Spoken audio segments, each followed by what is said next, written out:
iruditzen zait, kirolaren eremuare badala bereziki diferentzia hauek azaleratzen dian eremu bat, ez? Eta txapelketari dagokiola iruditzen zait, kontuan hartu behar ditugula gauza batzuk ahaztu egiten zaizkigunak. Ze iruditzen zait oraindik nahiko modu zabalean dagoela onartuta, txapelketa neurgailu objektiboekin epaitzen dela. Eta hori gezurra da. Ezinezkoa dalako. Hasteko iruditzen zait, oinarrizko diferentziari begiratu beharko geniokela. Leku beretik abiatzen gerenean, ere ez gara leku beretik abiatzen. Leku beretik abiatzen garenean ere posizio diferentetatik abiatzen gara. Gai bakoitza, gorputz bakoitza ez du leku berean jotzen. Eta dauzkan aukerak ere ez dira berdinak. Bestalde dago, pilatutako kapital soziala edo violentzia simbolikoa. Aldez aurretik, gorputz klase batek, ahots klase batek, geografia klase batek, sexu autu klase batek daukan prestigio, autoritate, akumulatu hori guztia, ejekutatzen ari dana, bertsolariak haua zabaldu baino lehenago. Kapital simboliko guztia, kapital soziala aipatzen duenean ez, elkar ezagutza eta intzatespen sare horiek, bertso eskolak. Gauza inkorrekto bat esan duetu, hain? Beste bat. Hotxa dabil, gizonen bertso eskola sortzera doala. Nik, lehenengo galdera ingo nuke, ze diagnostikotatik, ze beharretatik, zertarako, eta ze helbururekin. Nei, ematen dit, parregorea, izenak, ze ezagutzen ditudan bertso eskola gehienak dira gizonen bertso eskolak, ez? Eta gizonek elkarrekin bertsotan egiteko, elkarrekin ondo pasatzeko, bertsoa tartean dala, dauzkate emakumezko gure artean baino askoz ere sare gehiago eta maiztasun handiagokoak, ez? Aparte, iruditzen zait, ez gara konturatzen epaileek, epai irizpideak hor daude, baina epaileek bapatean epaitzen dute, beraz, epai irizpide sendoena da gustua. Eta gustua eraikia da. Eta gustuan eragin zuzena dauka gure posizioak, gure eraikuntzak, gure genero posizioak, posizio ekonomikoak, gure ideologiak, gure inguruak horrek danak eragiten digu zer gustatzen zaigun eta zer ez horretan, ez? Hau dana oso zaila da puntuetara ekartzen. Eta esaten norbaiti ez hor, ies egin dizu zure ez dakize posizioak eta kendu diozu honi 0,5. Orduan, da zerbait oso ni naiz hau sartzen puntuazioetan sartzen. Baina bai iruditzen zait ezin dugula hitz egin txapelketaz edo epailetzaz, zerbait objektiboa balitza bezala eta horren arabera epaitu hor parte hartzen dutenak. Eta, claro, sistema horretan gauden askotan barneratu eta sinistu egiten dugu guk ere, benetan zenbaki horrek ematen diguna dela gure balioa, eta nik kideak ikusten ditut txapelketa dagoen aldiro puskatuta. Eta iruditzen zait, alduntzearen beste lanetako bat bihurtu dela kunetetatik gorpuak erreskaratzea. Nik horrekin lotuta iritze txapelketan kirola ez kirola, hori badala espaldiko debate bat, feministok ona etorri aurretik ere, eta beti egongo dela, baina, klaro, bertsolaritza gaur egun dena egituratzeko izan da oinarrizko sistema bat, lehiak bere zera dauka, eta, horretan sartu gabe, egia esan, puntu hontara iritsita txapelketa justua den edo ez den justua neurri batean ez zaiten beste inporta, txapelketa idea bezala, puntuatzea edo ez puntuatzea zentzurik badaukan horrek edo ez zaiten inporta, segun zein den espektazio horri ematen zaion erabilera, eta gauza da gaur egun txapelketa dela validazio sistema bakarra, kenduta merkatu residual bat beste botere agente batzuek mugitzen dutena nolabait esateko, eta ez batean ez bestean ez gaude hor. Orduan, niri iruditzen zaidana zaila, behin irakurketa eginda, ze beste validazio sistema sortu litezken, ze beti izango dira injustuak horiek ere, ze azkenean boterea daukazu, eta boterea eukitzea da injustua izatea. Asuntoa, ze injustizia motan nahi duzun aplikatu. Baina ze beste validazio sistema sortu ditzakegun nundik, eta aldela, genero perspektiba eukita, eta bestelakoak ere bai. Niretzako, eta igual batera doaz, bat da hori, beste validazio sistema batzuk sortzea, eta gero da, nola naiz eta denok garbi eduki txapelketa ez dela objektiboa, denok dakigu. Obiedade bat da txapelketatik kanpo zaudenean, baina gero txapelketaren zurrunbile horretan zaudenean, sinistera heltzen zara, ez eskenik ondo egiten modut bertzotan, irabazteko kapasa naiz. Amets Amerikarra. Baina, eta gero ateratzen zara zurrunbiletik eta esaten zu, berriz jauzi naiz, ez? Baina egia da. Orduan oso zaila da esatea, perspektibatik, oso erreza da esatea perspektibatik, baina gero, han zaudenean esaten duzu, ez da gogoratzen horretaz.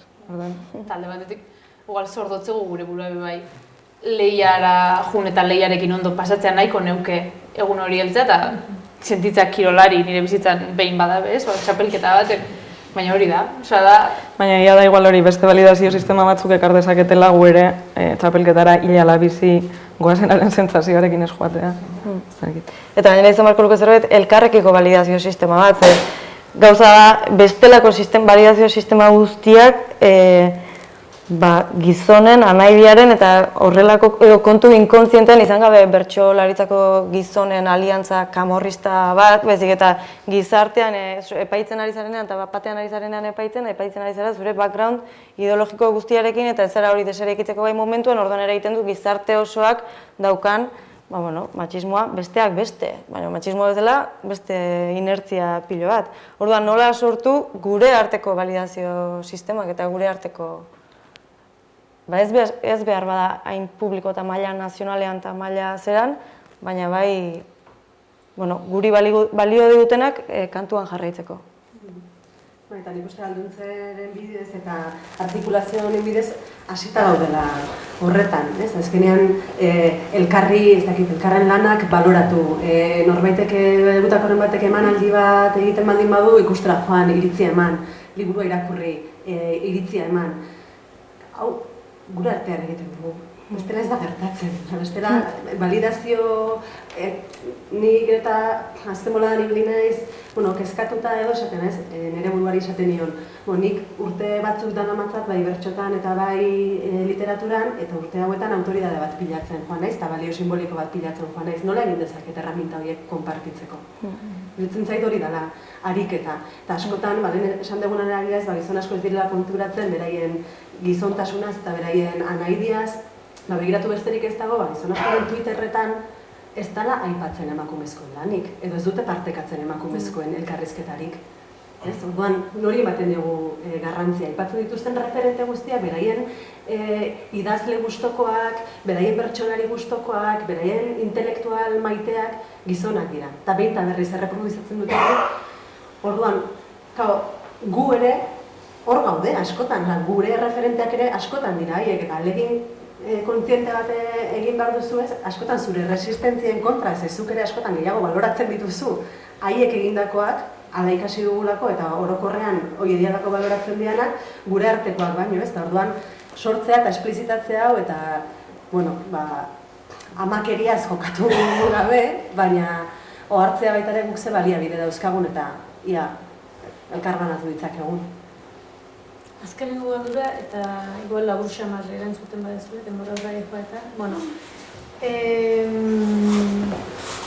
aipatu dugu, ez da, Arkaitz Zubirik eta egin duten ikerketa, eta hor besteak beste ondorioetakoa da, nolabait bertsolaritzak, bertso munduak nolabait orain eskuartean du nauzi bat, orain buma edo esaten dutena, ez? Nolabait hainbat ezaugarri ditu, ezaugarri horietako bat edo nagusienetako bat da, generoaren tratamentua, emakumeen inkorporazioa hori nola gertatuko den horrek, nolabait markatuko duela bertsolaritzaren geroa edo, ez? Osea, momentu batean badagoela nolabait horreroakiko dena aurrera, zabaldu edo nolabait leku eder batean posizionatuko den edo gehatu litekeen, nik horrela interpretatu eta igual nire interpretazioa da, baina gehatu litekeen, beste aurrera egin gabe, ez da, nolabait integrazio horretan, ez da, eta berdintasunaren buruzko bide horretan.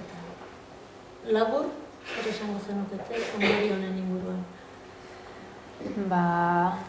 Egixe dela, eta nik sumatzen dutela, gure inguru feministetan askotan dugu bertso mundua feministatzat, edo askotan uste gomen supertransexuali gazela eta emotezu pauso bat ezkerrera eta esatu zua, beste zirkulo batzutan jada ez dakizma pauso aurrera emon da ez.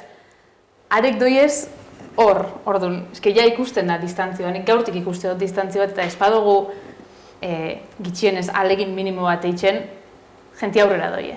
Eta atzien dugu zenako nio atzera bango di, orduan, erabaki begu, atzekukin jutega, horrekun komentatzen gendun ez, tentsioa, velozidadeak, erritmoak, zenbateraino ez? Imanol Lazkano 84 urtekin irakurri dau kontrako estarretik eta ulertu dau, konpartitu dau eta eskertu indozku. 84 urteko baten ritmu ja azkarra da, eta emotzen dago 40ko batzuenan zain egon bigazela, orduan.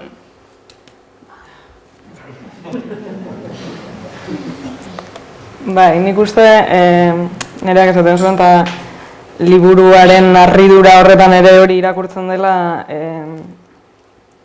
gauden puntuan gaudela segurazki sinistu dugulako bertso mundua gizartea baina aurrera gozi joala, parekideagoa zela eta bar luze bat. Eta horrek eragin du liburu hau irakurri eta ostras batzuk entzun behar izatea eta segurazki nahi genuken beste aurreratu izan orain arte. Nik uste dut aurrerantzean garbi izan behar dugun zerbait dela bertso munduarentzako ez dela beste inorentzat baino errezagoa izango aldaketa eta ematen dut ontakeri bat esatea dela, baina uste dut horretaz kontziente izan behar garela, ze batzutan ez gure mundua nahiko progrea denez, 3-4 aldaketa txiki eta dena izango da komodo bat ez dakitzer eta egingo dugu, eta benetan aldaketa egin nahiko badugu kontziente izan behar garela, ez dela erreza izango eta ez dela 2 egunetako zerbait izango, baina aparte ez dela komodoa izango eta ez dela... Bai, egia esan, iruditzen zait hori ez dela erreza izango, tentsioak egongo direla, kontua da erabaki batzuk hartu beharko direla baita ere, bai gure aldetik eta bai beste aldetatik, eta da beti ere nahi dugu familia, bertso mundua, modu kohesionatu batean, denok praktika berdinaren inguruan gabiltzan komunitate bateko partaide sentitzen gara, eta orduan pixka bat esaten zaigu ez estiratu gehiagik txiklea, ze hemen jendea deseroso dago. Bueno, baina aldi berean esan dezakegu urtea daramatzagu deseroso baita ere, nahiz eta minoria izan, orduan zatozte zuek ere txiklearen alde hontara, eta hor negoziazio prozesu bat. Ematen ari da eta emango da. Ze nik uritzen zait badagoela masa kritiko bat, feminismoarekin bat egiten duena diskursiboki, beste aukerarik ez dagoelako beste, borondate gehiagorekin edo gutxiagorekin, eta hor dago masa bat, alde batera zein bestera jo lezakena, badaude resistentziak benetazkoak eta nik uste gero eta frontalagoak ere iritsiko direla, eta badago jende bat pixkat nekatzen ari dena, ze, klaro, orain gai berria da, baina jende batentzako ez da hain berria, eta ez gaude prest beste 20 urtetan, 25 izateko. Orduan, negoziazio prozesu hortan, zoritxarrez ez daukagu bakarrik zer esana, beste parteak ere bai, eta uste dut badagokiela horren ardura eta kontzientzia hartzea. Ez dela, ea guk zenbat tiratzen dugun, eta ea horrekiko haiek nun posizionatu behar duten, ze batzutan badirudi tentsioa dela, nola aldatu minimoa, orekak lehengo tokien jarrai dezan. Eta hori balin bada estrategia, komunitatearen ideiarekin ere argi. Orduan, ez da inondik inora mehatxu bat, da nik sentitzen dudan, nik personalki sentitzen dut, zintzaigula ardura jarri batzuoi, gehiegi estiratzeagatik asuntoa alde batera. Horika hemen denen kontua dela, batu minoria izan daik ere. Eta horrekin lotutan ikuste, zama, genero eraldaketa honen zama, bertsolari eta gainerako agente feministen bizkar gainetan dagoela. Eta, mirenek aipatzen duen, badago ilusioa eta badago indarra, baina badago nekea baita ere, eta daude zauriak, eta zorionez, elkarlanean, errex eramaten eta beste gauza asko ematen dizkigu mundu honek, eta ikargarri gustatzen zaigu, eta orduan hor aurrera goaz, ez? Baina nik ere ikusten dut pixkatolako gatopardismo ariketak egiteko arriskua, ez? Aldatu, ezerrez aldatzeko, iruditzen zait, gauza badaukagula hona, eta da, autoorganizatetako mugimendu bat dala bertsolaritza eta erramintak gure eskuetan daude. Beste hainbat lekutan, ez da, kanpoko eraginek askoz ere baldintza gehiago jartzen dituzte egin nahi diren aldaketen aurrean, ez? Baina gure munduan iruditzen zait erraminta guztiak, edo asko behintzat gure eskuetan daudela. Orduan, diagnostikoan bat egiten baldin badugu, kontua izango da, erabaki batzuk hartzea eta eztabaidatzea erritmoez, moduez, baina ja ez etengabe zerotik hasita, ez? Badago diferentziarik edo ez dago, edo eztabaida antzuetan edo pixka bat zapaldu metroarekin, nor baino gehiago, nola egin dezakegu askatu gaitezen denok eta boterea banatu dadin modu orekatuago batean. Bueno, uste dute pixat, berez izan ez da, gustatu bagea ero, baina orain ez baduko dut arte bat, galderak edo inork zerbait gehitu edo esan, nahiko balu,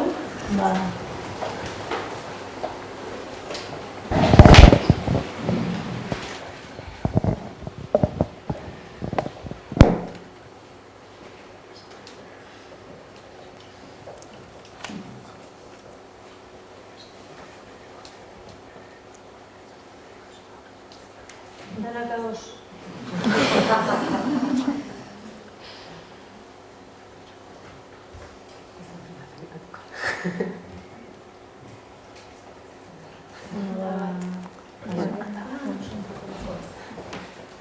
Ahalduntze prozesu horretan eta, bueno, izan ditzake interesantea izango, pixka bat, ideia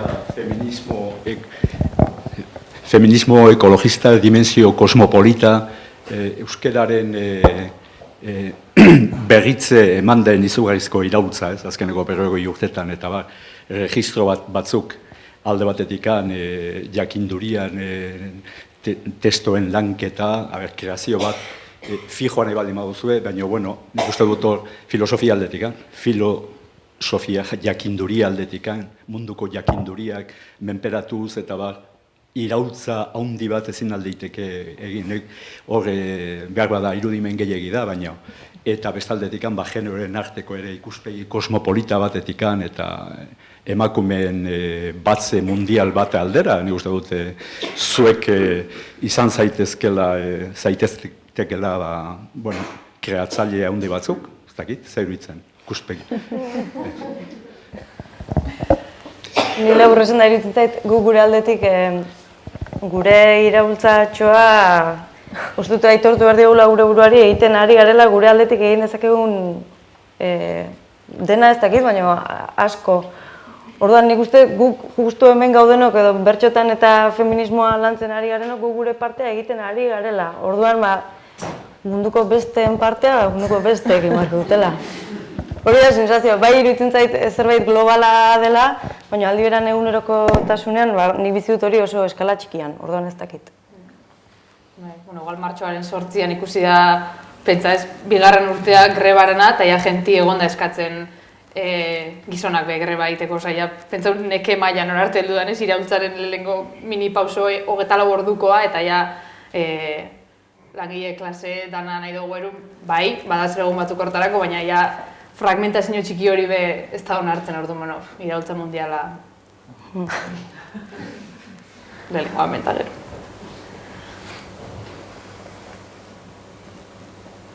Beste inork?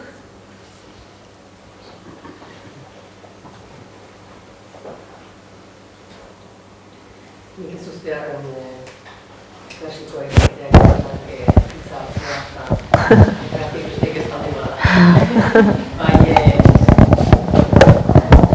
Bainek eskarrak emanai dizkitzu eta askotan salbuespen zareten horietako bakoitzak gera salbuespen eta salbuespen sentitu gera, eta gure bakarrizketa polifoniko horiek elkarrizketa bilakatu dituzutelako. Eta elkarrizketa bilakatze horretan egia da bidea egin kondenatuta gaudela bidea egitea eta beste inok ez duela gure ordez egingo, baina bakoitzak egin behar duela bide propioa, izan emakume, izan gizon, izan feminismoan, izan dena delakoan. Eta kondenatuta gaudela egitea, eta nekagarria dela, baina ez dagoela beste biderik. Ez dagoela beste biderik eta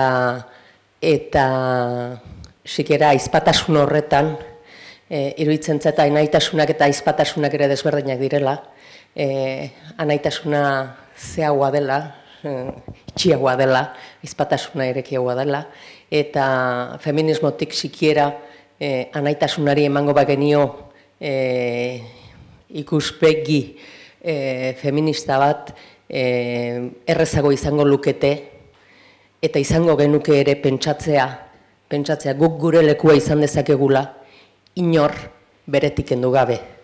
Uste dugulako bestea dagoen tokian, etengabean erortzen gera trampa horretan, uste dugu berea duela eta beste norbaitenak kentzea guatzela. Edo hori sentiarazten digute. Beraz, bueno, aurrera.